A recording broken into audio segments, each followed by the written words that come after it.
चाळीसगाव येथील छत्रपती शिवाजी महाराज चौक येथे महायुतीचा कार्यकर्ता मेळावा संपन्न झालाय। या मेळाव्याला भाजपचे ग्रामविकास मंत्री गिरीश महाजन यांच्यासह जळगाव लोकसभेच्या भाजप उमेदवार स्मिता वाघ, चाळीसगावचे आमदार मंगेश चव्हाण, राष्ट्रवादी जिल्हाध्यक्ष Sanjay Pawar, Republican party of इंडियाचे जिल्हाध्यक्ष आनंद खरात तसेच सर्वच महायुती पक्षाचे पदाधिकारी आणि कार्यकर्ते उपस्थित होते। या मेळाव्यात भाजपने खासदार तिकीट कापले म्हणून पक्ष सोडून गेलेल्या खासदार उमेश पाटील यांच्यावर सर्वच पक्षातील पदाधिकाऱ्यांनी टीका केली असून स्मिता वाघ यांना 5 लाखाच्या मताधिक्याने निवडून देऊ असा निश्चय करण्यात आला आहे। आपण आपला हा सर्वपक्षीय मेळावा या ठिकाणी आयोजित केलेला आहे।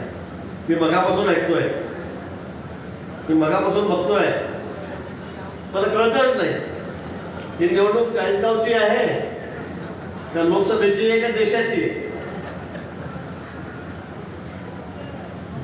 का आपण कोणाला एवढं मोठं करतो? अरे ज्याचं पुण्य संपलं या पक्षामध्ये तो या पक्षातून बाहेर गेला असं समजा। या पक्षाने तुम्हाला एवढं मोठं केलं। मला आठवतो का ज्या वेळेला उमेश पाटलांचा या ठिकाणी आपण प्रवेश केलेला होता मुक्ताईनगरला, लगेच 2-3 महिन्यामध्ये निवडणुका लागल्या। त्यावेळेला नाथाभाऊनी सांगितलं की मला त्या सूर्यवंशीला तिकीट द्यायचं आहे। यांना सांगितलं होतं की आपण तुम्हाला तिकीट देऊ। खूप वाद झाला, टोकाचा वाद झाला, दिल्लीपर्यंत वाद गेला। सगळ्यात मला वाटतं देशामध्ये सगळ्यात शेवटचं तिकीट कोणतं गेलं असेल, दिलं गेलं असेल तर चाळीसगावचं दिलं गेलं। त्यावेळेला मी अडून बसलो, अजिबात चालणार नाही, यालाच तिकीट द्यावं लागेल आणि निवडून येणार आहे, तो निवडून येणार नाही।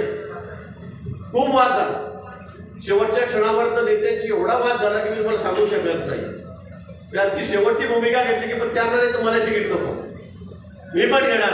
विचार करा, इतकी टोकाची भूमिका मी घेतली, यांना तिकीट मिळालं, पक्षात आल्याबरोबर 2 महिन्यामध्ये तिकीट मिळालं।